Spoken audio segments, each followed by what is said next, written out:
So in this video, I'm going to teach you one of my best hacks for coming across as more likable. And the best thing about this hack is that I guarantee you are going to see twice the results using this with around half of the effort you're currently putting in. Because I'm willing to bet you're one of these people who, anytime you're talking to someone new, trying to make new friends, speak to a girl, whatever it is, it feels like you're the one putting in all the effort to carry this conversation. You're the one asking them loads of questions, showing an interest in them, stressing about what you're going to say next, and they're comfortable giving one-word answers. It seems like they just have a very low level of investment in this conversation. And that feels unfair because, again, you're the one putting in all the effort. Why can't they at least try? And it all comes down to this one mistake that so many people make. It's very common for guys. I still sometimes make this mistake. And that's that you're going into conversations with an agenda, with an outcome in mind. So I was thinking back to this pretty cringe memory I have from like about 4 or 5 years ago. And it was my first job working in this department store. I was like 18, 19. And this entire store, like most of the workforce was just like young guys. Like there are a few girls. The managers were pretty young as well. They were like mid-30s. But mostly it was guys like 18 to 25. And I come in on a Saturday morning, and most of these guys would just be like bragging about all the attention they got in the club on Friday night. It was like a very like male-dominated culture. And I was quite naive to all that stuff at the time. I wasn't that outgoing. I wasn't really like going to the club or anything, but equally I wanted to like be on their level. I wanted to feel like I could hang out with them, make jokes.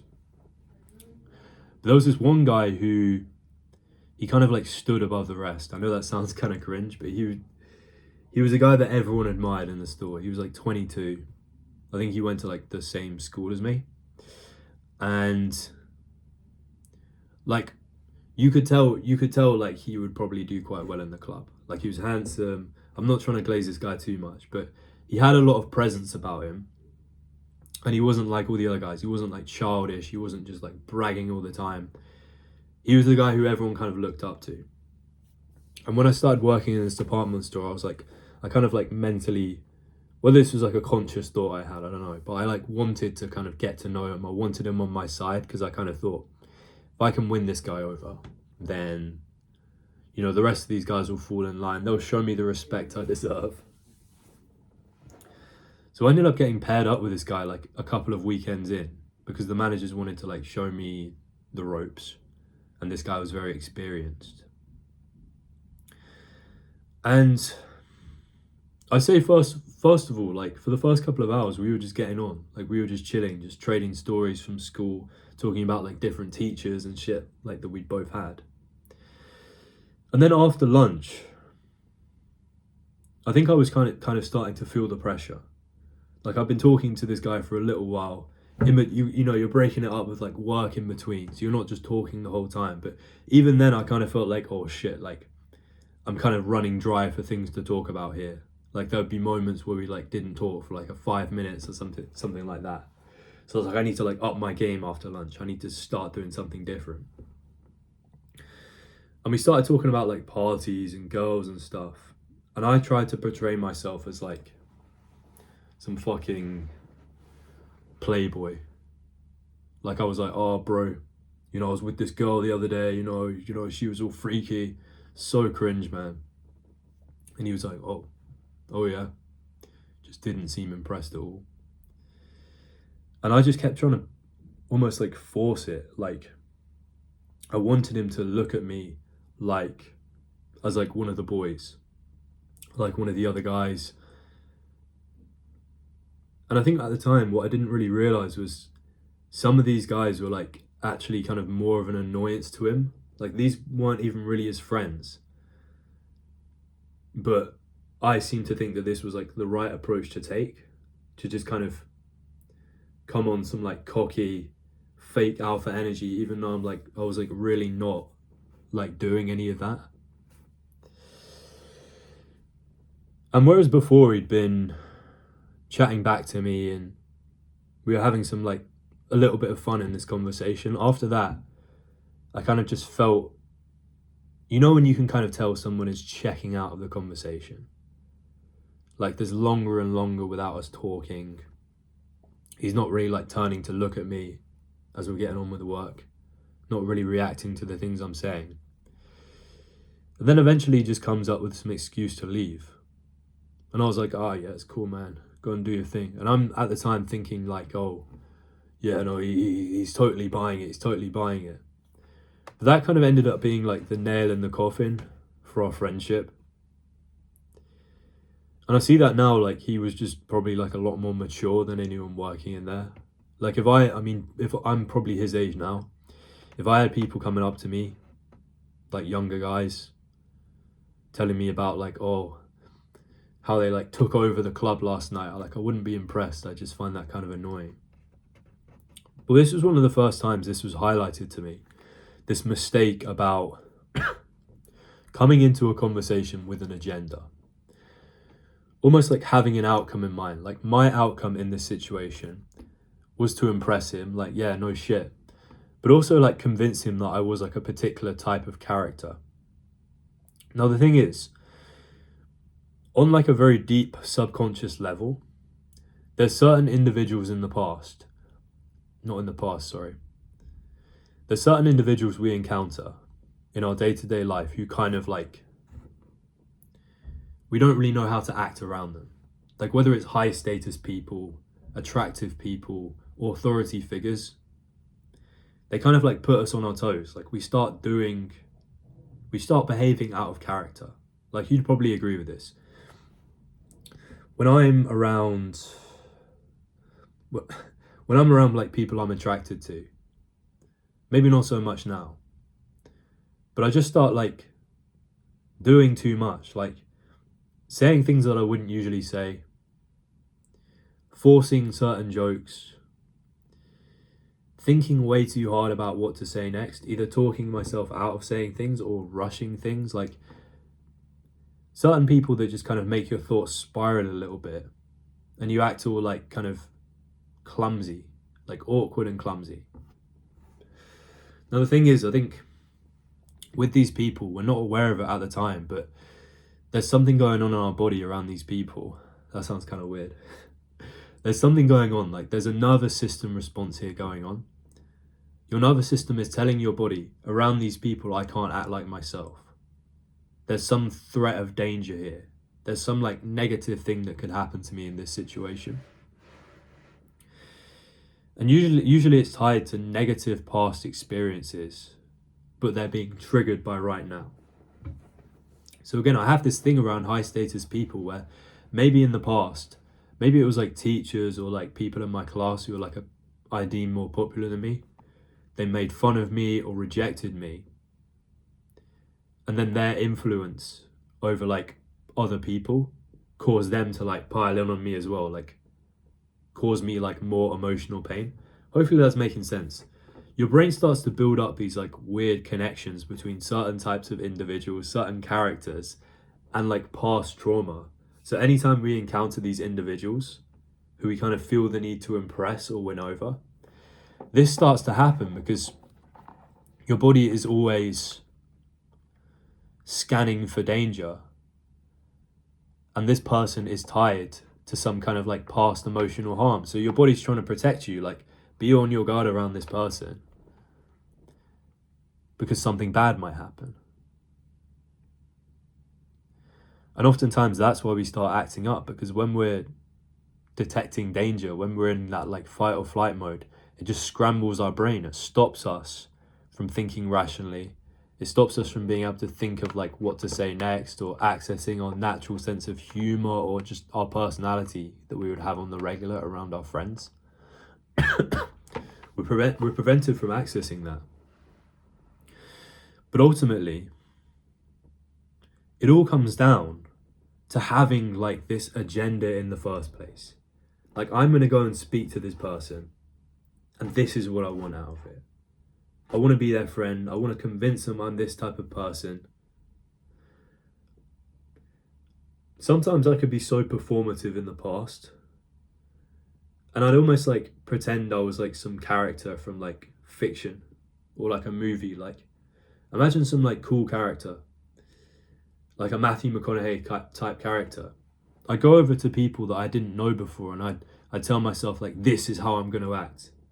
When this version of me just doesn't exist, it's like based on a work of fiction, something that's not even real. But I'm going over there with like an agenda to convince them I'm someone that I'm not.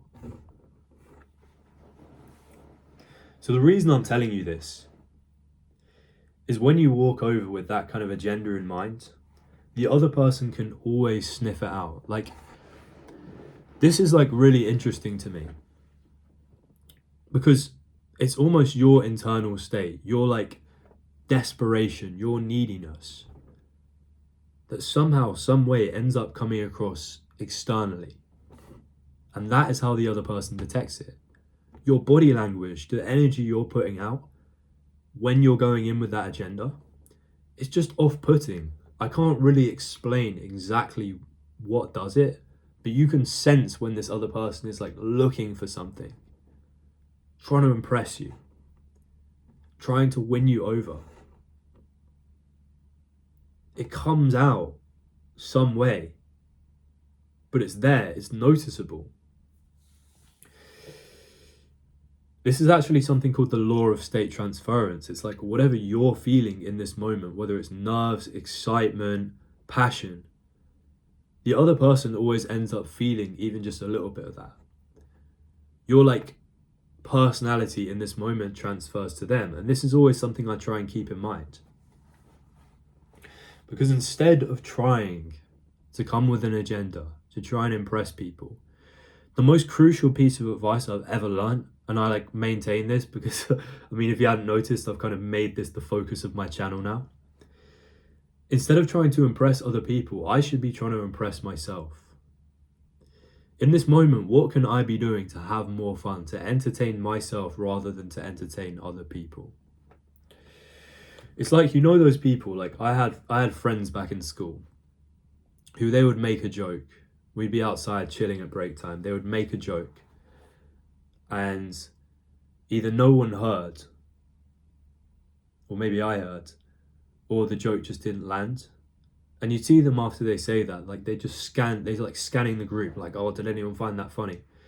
It's like even they themselves don't really find it that funny because they're coming with an agenda. It's not about the joke. It's not about their enjoyment. It's just about trying to extract something from the group. Whereas the thing you would do if you're like legitimately out to entertain yourself, you're not coming with any agenda, is to just make a joke. It's just say some random thought that came into your head that you found funny and laugh regardless of whether anyone else is. This is the thing I'm trying to get across to you guys. Like, the only thing that matters is yourself. Like, not in a narcissistic way, but in conversation, when it comes to like frame and the way you carry yourself and coming across as more likable, the less you focus on entertaining other people, the more they actually will like you. The more fun energy you're generating, going back to the law of state transference, the more fun and enjoyment other people would feel. In a way, it's kind of like fuck their feelings. Like, I don't care if they're enjoying this. I know I'm enjoying this. But secretly at the back of my mind, I can be pretty confident that they are enjoying this. Maybe I'm not being specific enough here. But it's like a good instance of this is like directing the conversation towards things you actually want to talk about. Because so many people, this is a little bit like what I did working in that department store. I thought I was part of the boys, and the boys talk about, oh, getting girls. Wasn't really like that. But I was kind of talking about it for what I believed to be this guy's benefit. This is just what we talk about here. That wasn't really something I wanted to talk about. And that comes across. I'm not saying anything with like conviction or energy. I'm not actually like recollecting on a good time or a good memory I've had. Because it's not something I'm really like enjoying or like passionate about. If I'd have started talking about something traditionally quite boring, like bird watching, or train spotting, or superheroes, or something like that, if I was actually interested in those things, if those were like dear to my heart, then I'm 100% certain I could talk about that in a way that would make other people enjoy it. Because if that is genuine, legitimate passion, if I hold these particular topics dear to my heart, it's impossible to not let some of that passion transfer to the other person. This is what I legitimately want to talk about, and I'm going to talk about it because I love this. I think I'm going to end the video here. Sorry if it's been kind of rambly, but just don't go into conversations, any kind of social experience really, with an agenda or like looking for anything, because it comes across. The only thing you should be aiming for is have fun, entertain yourself, talk about what you want to talk about. Like,